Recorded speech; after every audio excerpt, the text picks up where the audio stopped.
She collapsed, clutching her newborn. No one helped until a mysterious millionaire lifted her into his arms. The apartment was suffocating, a one-bedroom barely holding together at the edge of the city with peeling walls and the distant sound of sirens echoing through the cracked window panes. The hallway light flickered overhead like a dying star. Lisa stood barefoot, cradling her newborn son, Luke, against her music chest. Her hospital bracelet still clung to her wrist. She hadn't even been home for a full day. Jason stood by the door with his coat already on, his voice sharp and final. "You're not bringing that baby back into this house, Lisa." "I'm done." Lisa blinked, stunned, arms tightening instinctively around her son. "Jason, what are you saying? He's your son. You were there when he was, born. I told you I wasn't ready for this." Jason snapped. "You think you can just throw your mess into my life and expect me to carry it?" Lisa's voice trembled. "I just gave birth. We don't have anywhere else to, go. Please, he's only 3 days old." "I'm not responsible for you anymore," he said, opening the door. "Figure it out." Then he was gone.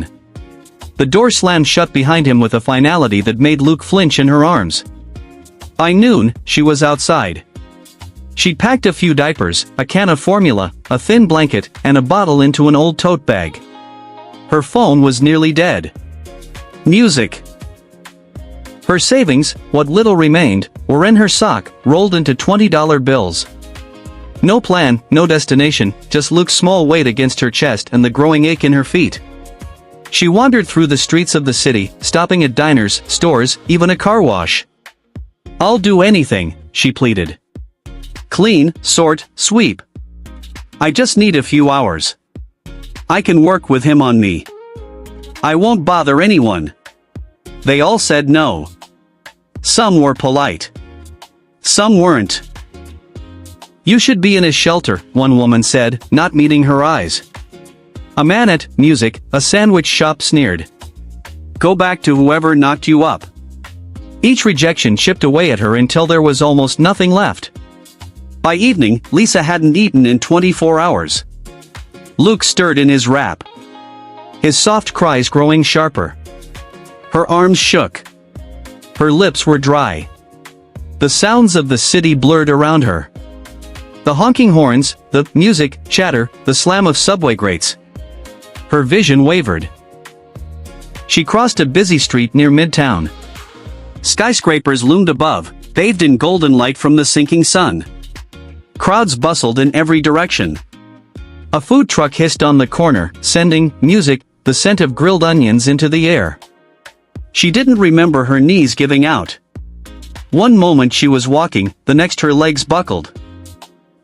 She dropped hard onto the pavement, shielding Luke with both arms as they hit the ground. Someone stepped around her. Another glanced, then walked faster. Lisa opened her mouth. "Please." A man in a suit looked down, scowled, and kept walking. Her body curled protectively around Luke. Her head felt heavy. "I'm sorry, baby," she whispered. "I'm trying." Then tires screeched. A black Bentley cut across traffic and pulled up to the curb.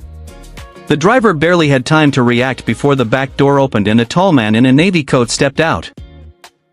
Jose Marquez Santiago, entrepreneur, investor, and the kind of millionaire who made more money before breakfast than most people earned in a year, didn't usually take this route home. But today he had asked his driver to avoid traffic. He wasn't expecting this. He saw her.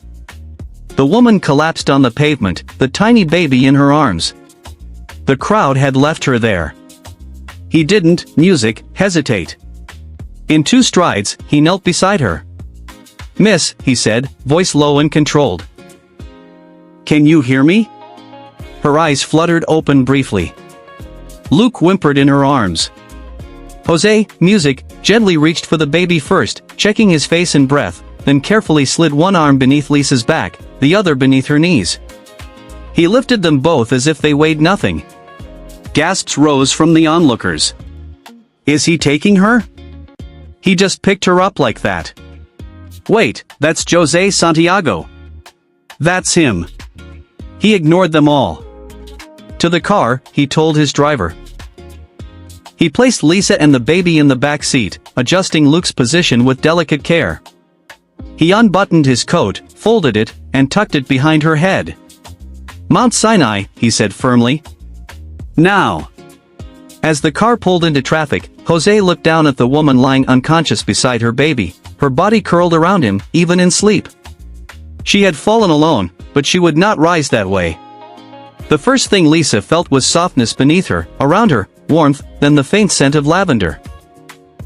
She opened her eyes slowly, blinking against the soft morning light filtering through sheer curtains. Her body tensed. This wasn't the hospital. This wasn't the sidewalk. She was lying in a large bed with crisp white sheets in a room too quiet, too clean, too expensive. Her heart raced. Music, she sat up dizzy. Her eyes scanned the space. White walls, a high ceiling, a crystal chandelier overhead.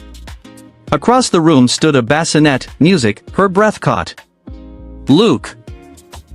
She scrambled out of bed, rushed across the carpet. The baby, music, lay there, bundled in fresh clothes, sleeping peacefully.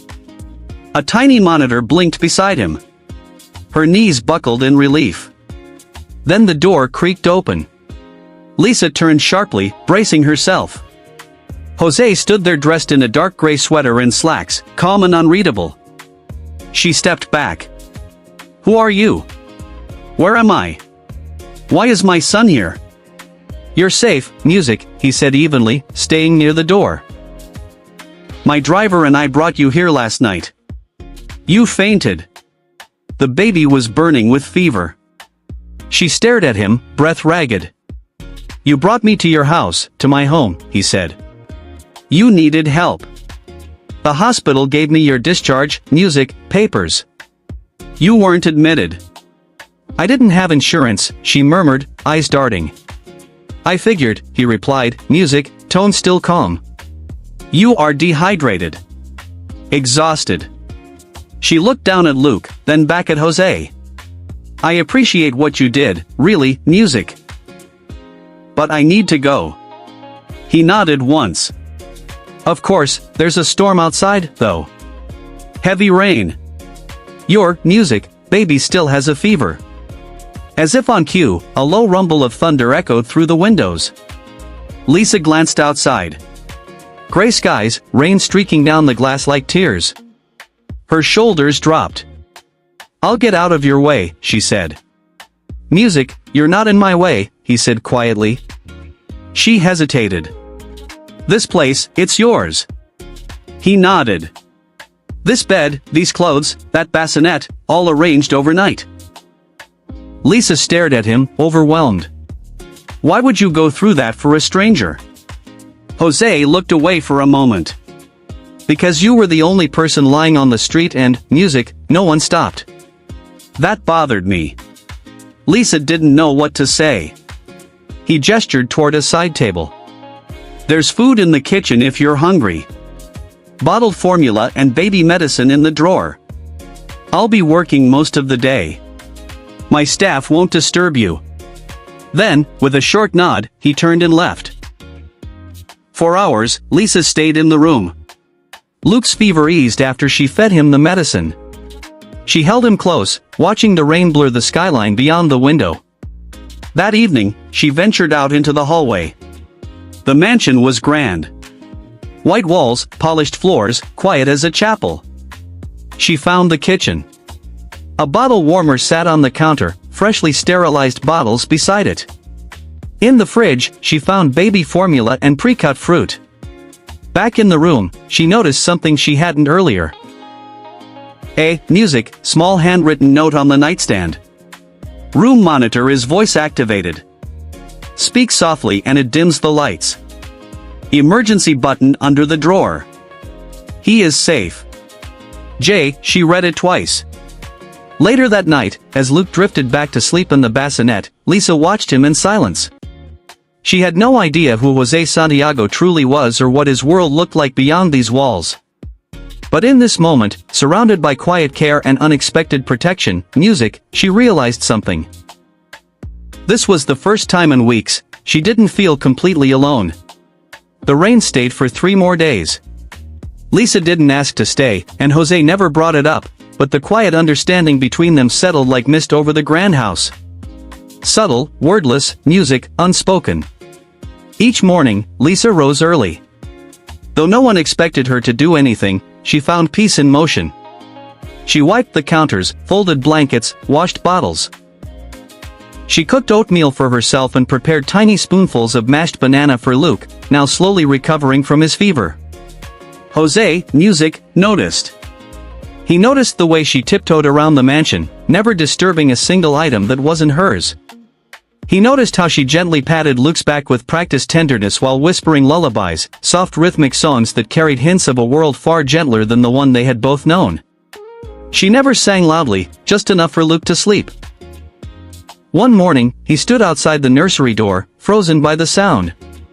Lisa sat by the window, Luke in her arms cradled against her chest. Her voice was low, soothing. "Hush, my baby. Don't you cry. Mama's here and stars are high." The melody was simple, the words barely audible. But Jose didn't move. He stood in the hallway for several minutes, the sound wrapping around him like a blanket he didn't know he needed. By the 4th day, he caught himself waiting for her humming each night. And by the 5th, music, he found himself lingering in places he didn't need to be, passing by the kitchen at just the right time to see her brushing crumbs from the counter. Glancing into the sitting room to find Luke cooing while she played peekaboo with the hem of a dish towel. He never interrupted. He didn't know how. Until one morning, just before sunrise, Luke's sharp cry cut through the hall. Jose, already dressed for an early meeting, found himself walking toward the sound before he could second-guess it. He hesitated at the doorway, then pushed it open quietly. Lisa sat up in bed, hair tousled, blinking sleep from her eyes. Luke was fussing beside her in the bassinet, his fists flailing, face red. Jose moved to the crib and reached down with caution. "I've got him, music," he said, voice low. Let me try." Lisa blinked again, then nodded, amused. Jose lifted Luke with both hands, music, holding him stiffly like a package marked fragile. The baby squirmed, wailed louder. "I think he hates me," Jose muttered. Lisa chuckled softly, reaching for a bottle. "He's just hungry here." Jose tried to cradle the baby in one arm and take the bottle with the other. Luke kicked. Okay, Jose said flustered. "I'm a CEO, not a baby whisperer." Lisa smiled as she took Luke back, rocking him gently while offering the bottle. Within seconds, the baby calmed. "You're doing fine," she said gently. Jose exhaled. "You make it look easy." "It's not," she said, eyes focused on her son. "But he's worth everything." Jose stood quietly for a moment, watching them. Something shifted in him, slow, quiet, but unmistakable.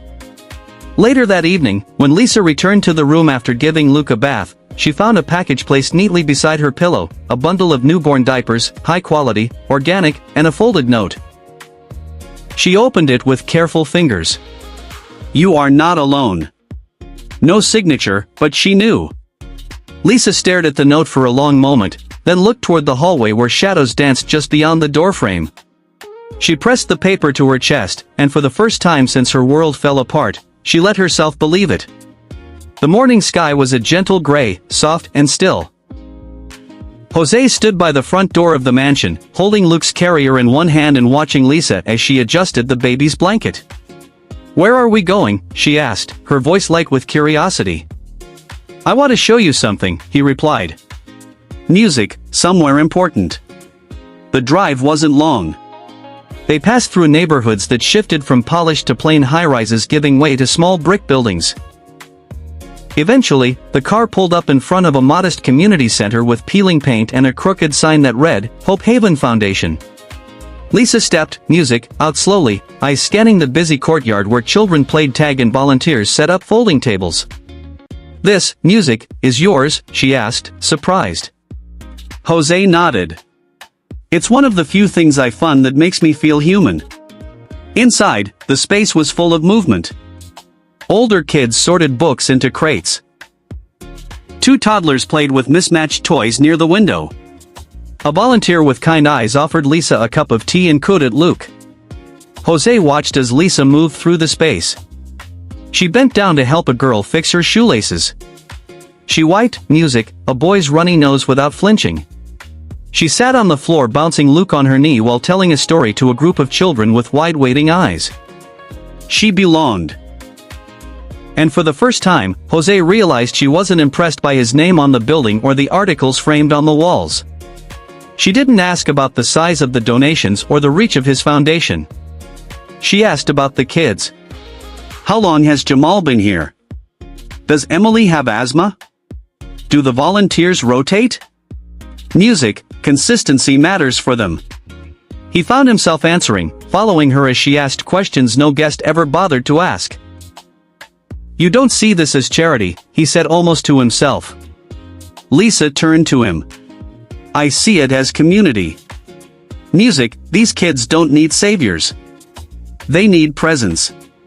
Jose stared at her for a moment, caught off guard. Not by her words, but by the way she said, music, them, like they came from somewhere deep and real. That afternoon, one of the staff mentioned it was a young boy's birthday. Milo, turning 9, quiet and shy, no family to speak of. Jose was ready to send someone out for a cake, but Lisa had a better idea.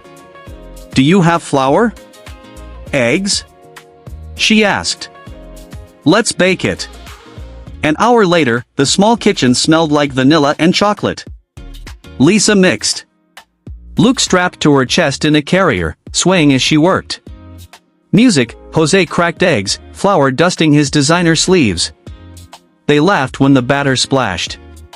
Lisa smudged frosting on Jose's nose, and he didn't even flinch.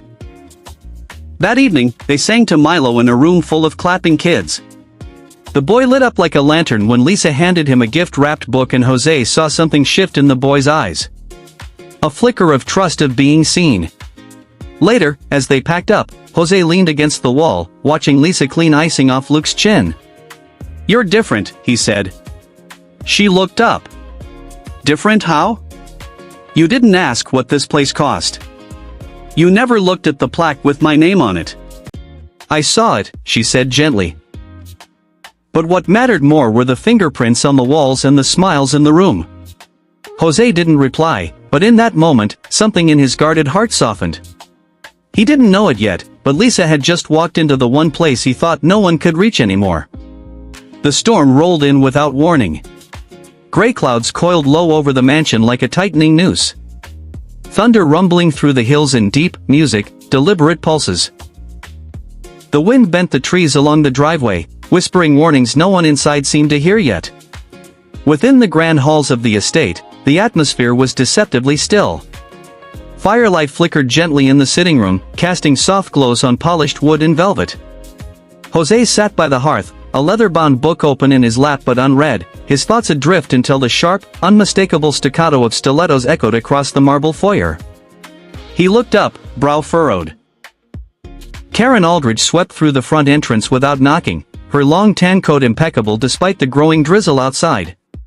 Raindrops glistened like diamonds on the hem, but not a strand of her golden hair was out of place. Her presence alone chilled the room several degrees. It wasn't the weather. It was her. Karen. Jose stood slowly, surprised. Jose, she said with a honeyed smile, stepping further into the room like she owned it. I was in the neighborhood. Thought I'd stop by. He didn't respond immediately, his gaze drifting past her toward the baby blanket folded neatly over the couch. Her eyes followed the movement and narrowed. Faint cooing and the hum of a lullaby filtered through the hallway. A sound soft enough to seem unreal. Her smile faltered. Moments later, Lisa entered, her arms cradling Luke against her chest, music, rocking him gently, her steps slowed as she took in the sight of the unfamiliar woman in the room. Karen's eyes narrowed. Who is this? Jose rose, voice even. This is Lisa. She's staying here with her son. Lisa's voice, though quiet, carried calm strength. Just until we find stability. We're not here to impose. Karen tilted her head with mock sweetness. How generous of you, Jose. Lisa offered a polite nod and turned to step away. But Karen wasn't done. You let her stay here with a baby? She asked, tone laced with disdain. Do you even know her past? Jose didn't flinch, but he didn't answer either. Lisa paused. She didn't defend herself. Not yet. She didn't, music, need to, but something in her chest tightened. The hours that followed were tense. Music, Karen lingered longer than necessary, always within earshot. Her words were sugary, her laugh controlled, but her eyes never left Lisa. She noticed the way Jose handed her a cup of tea, the music way Lisa smiled down at Luke, and she hated it. That evening, just as the storm broke in full, it happened. One of the staff came rushing into the study. The display case in the east wing had been opened. A necklace was missing. A one-of-a-kind piece gifted to Jose by a royal client, kept under lock and constant surveillance. Except the camera outside the room had suddenly gone dark. Karen stood near the case, arms folded, lips pursed in calm satisfaction. She's the only outsider here, she said, casting a glance at Lisa, music, who had just entered. Lisa froze. I didn't even know this room existed. How convenient. Music, Karen murmured. And the camera failing at that exact time, Jose turned to the security team. Who else entered the East Wing today? Only Karen and Miss Lisa, sir. But the camera was disabled at 4:07 p.m. Someone did it manually. Lisa stepped forward, heart pounding. Jose, you know I wouldn't steal from you. Jose's face betrayed nothing, but his silence spoke volumes. I want to, music, believe that, he said at last. I really do, but you don't, Lisa. Whispered. He didn't respond. I think, music, he said slowly. It's best if you leave tonight. Lisa stared stunned. With my baby, music, in this storm. I'll send the driver, he said, avoiding her gaze. Music, anywhere you want. She looked at him for a long, breathless moment, eyes glistening but dry. Then she nodded. No need, she said. We LL walk, Lisa, he began, a flicker of regret flashing across his face. But she had already turned. She packed in silence, folding each small item with care. Luke slept soundly, unaware. Rain pounded the windows. Music, Lisa kept her chin up as she walked down the long hallway one last time. No one followed. As she stepped into the rain, it soaked her within seconds.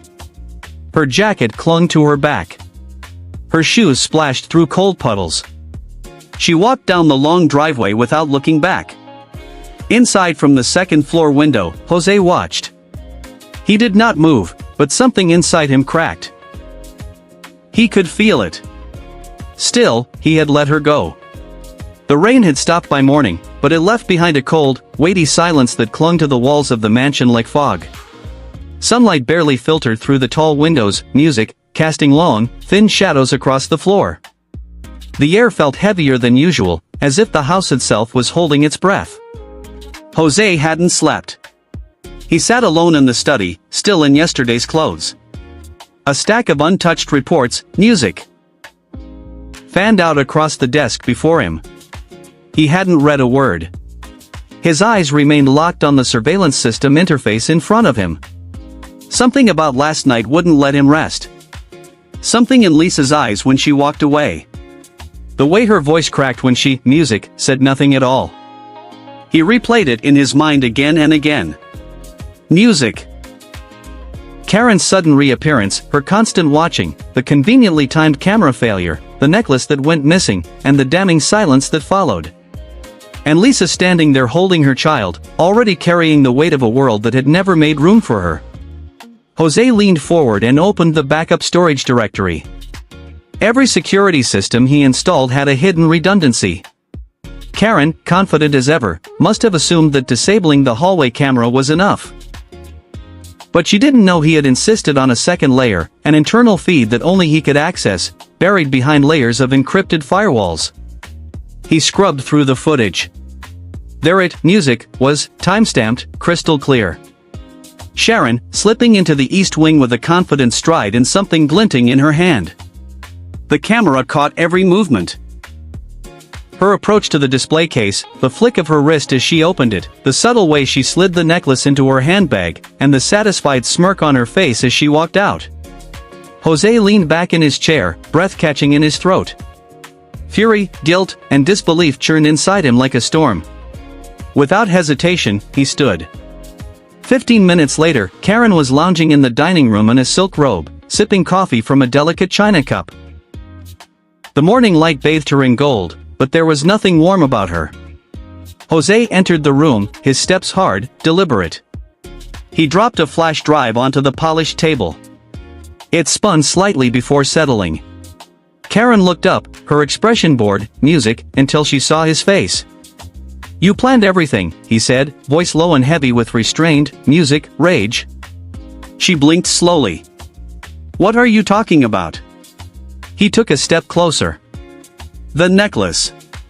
Music, the disabled camera. Lisa." Karen's face remained composed for a heartbeat longer. "Music," then she shrugged, her lips curling. "She didn't belong here." "You manipulated me," he said, each word deliberate, sharp. "You made me doubt her. You humiliated a woman who had done nothing but trust me. And you did it because you couldn't stand being replaced. She was using you." Karen snapped. "I was protecting, music, you from your own stupidity."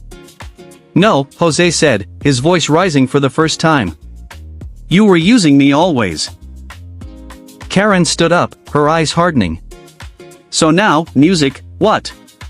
You're choosing some broken single mother and her crying brat over someone like me." "I'm not defending her," Jose said, stepping so close she had to tilt her head back to meet his eyes. "I'm choosing her." For the first time, Karen's confidence cracked. "You'll regret this," she hissed. "No," he said coldly. "You will." He turned to the butler standing silently in the doorway. "Show her out. She is never to come back here again." Karen hesitated, then swept past him with icy grace. But Jose didn't watch her go because he already knew what he had to do. 10 minutes later, he was behind the wheel, music, flying down the freeway. The sky above was still gray, as if the storm had left pieces of itself behind. He didn't have a destination. He only had a vision. A woman with tired eyes and a quiet strength. A baby boy who had once fallen asleep in his arms. A chance. No, a choice not to let them slip away. He stopped at every corner store, asked every motel clerk, peered into every sheltered dining hall, holding out Lisa's photo and a whispered hope. He didn't know how many hours passed. But he knew, music, one thing. He would not stop. Not until he found her. The old church on 9th Street stood quiet, music, against the gray sky. Its worn stone walls darkened by the recent storm. The stained glass windows, chipped in corners and faded by time, still glowed faintly in the late afternoon light, casting soft beams of red, gold, and blue across the cracked wooden floor inside. In the dining hall below, the air was thick with the scent of warm broth and baked bread. The hum of conversation rose gently over the clatter of metal trays. The volunteers moved swiftly but kindly, offering second helpings with tired smiles and brief words of comfort to the line of people who had nowhere else to go. Lisa sat near the back, tucked into a quiet corner. A paper bowl of vegetable soup rested untouched in front of her. Her hands cradled Luke, who slept soundly in her arms, music, his face flushed against the worn edge of a flannel blanket, the only dry covering they had left. Her own coat was still damp, clinging to her skin like regret.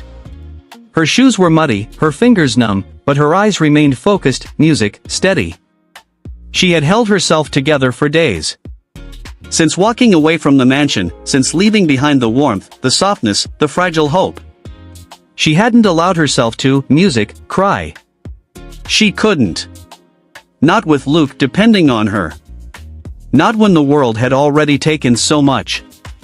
And then, music, she heard footsteps. Not hurried, not hesitant, just steady, familiar, anchored. She didn't look up at first. She didn't need to, her breath caught in her chest. Jose. When she finally raised her eyes, he was standing at the entrance of the hall, framed by the doorway, scanning the crowd with a quiet urgency. His coat was still unbuttoned, his hair damp, his face drawn, not from the rain, but from the hours, maybe days, spent searching. Their eyes met, and everything else fell away. He walked toward her slowly. Music, each step measured, as if making sure she would not vanish. Conversations around them faded.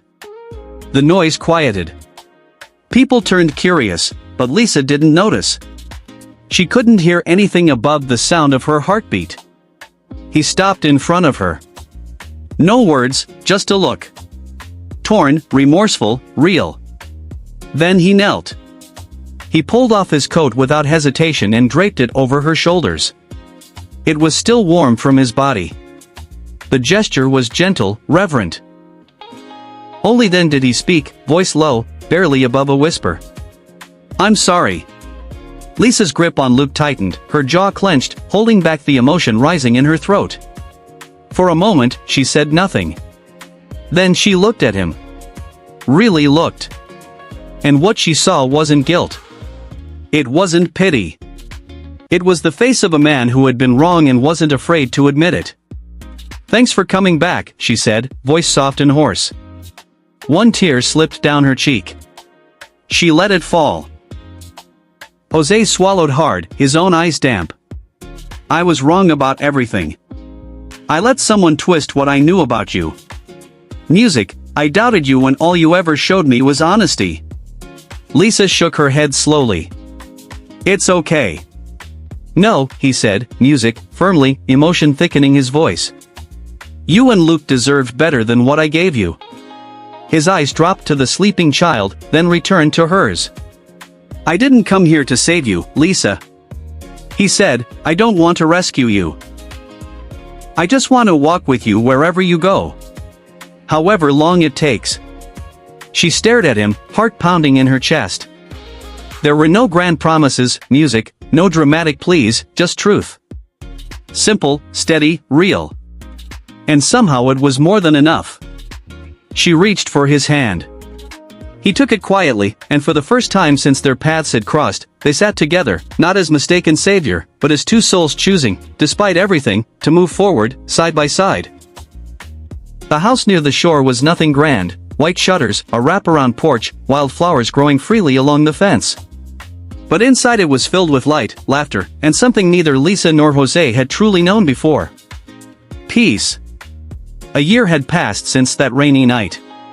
Lisa stood in the sunlit kitchen, flour on her cheeks, piping delicate swirls onto the cake she had made from scratch. Luke sat at the table nearby, swinging his legs and humming while arranging tiny paper flowers. Outside the window, Jose was setting up folding chairs in the garden, sleeves rolled up, barefoot in the grass. No mansion, no marble floors, music, just home. Lisa now worked full-time at New Wings, a non-profit supporting single mothers. Every morning, she helped other women who were where she once was, lost, scared, exhausted, find their footing again. Her eyes, once shadowed with worry, now, music, sparkled with a quiet fire. She had built something of her own, something lasting, and today was more than music, special. That morning, in a modest courthouse filled with their closest friends, Jose had signed the final papers. He was now legally, proudly Luke's father. No cameras, no fuss, just one moment, one signature, and a little boy who threw his arms around Jose's neck and whispered, "Music, Dad," for the very first time. Jose had held him tightly, eyes wet, whispering back, "I've always been." Now, as the sun dipped low and the garden filled with the soft sounds of music and chatter, they stood together at the makeshift altar beneath the vines. Friends surrounded them, people they had helped, loved, and healed with. No reporters, no designer gowns, just real smiles and a breeze that carried the scent of roses and hope. Lisa wore a simple ivory dress she'd sewn herself. Jose wore linen. Luke, proudly carrying the rings on a velvet pillow, walked down the grassy aisle with exaggerated care, earning gentle applause and quiet laughter. The vows were short, honest. No dramatic promises. Music, just this. "Thank you for seeing me when I was invisible," Lisa said, tears brimming. "Thank you for never letting me walk alone again." Jose took her hands. "Thank you for making me a father and for showing me that home isn't a place. It's two, music. Arms and one laugh I never want to live without." They exchanged simple bands. No gold, just silver. Enough. After the ceremony, while guests shared lemonade and soft music played from a speaker tied to a tree, Jose sat on the steps of their porch with Luke in his lap and Lisa beside him. He pulled them both close, pressing a kiss to Luke's hair, then to Lisa's temple. "Thank you, music," he whispered, voice thick. "Thank you for making me a family. Today, I have everything. And as, music." The stars blinked to life above them. Lisa rested her head on his shoulder. She remembered the cold pavement, the strangers who passed by, the arms that lifted her when no one else did. She had fallen in the street. But he picked her up forever. And together they learned something no fairy tale ever quite says. Happiness is not found. It's built. She had nothing. Just a child in her arms and a heart full of hope. He had everything except someone to share it with. But when their worlds collided, they built something neither of them expected. A family, a home, a new beginning. Because sometimes love does not come dressed in perfection. It comes wrapped in second chances, whispered promises, and the quiet courage to stay. If this story moved you, reminded you of the strength we carry and the love we build, don't forget to subscribe to Soul Stirring Stories. Soul Stirring Stories, music, real deep emotions, healing hearts. Hit subscribe, turn on the bell, and join us every week for more unforgettable journeys of hope, compassion, and the beauty of ordinary miracles.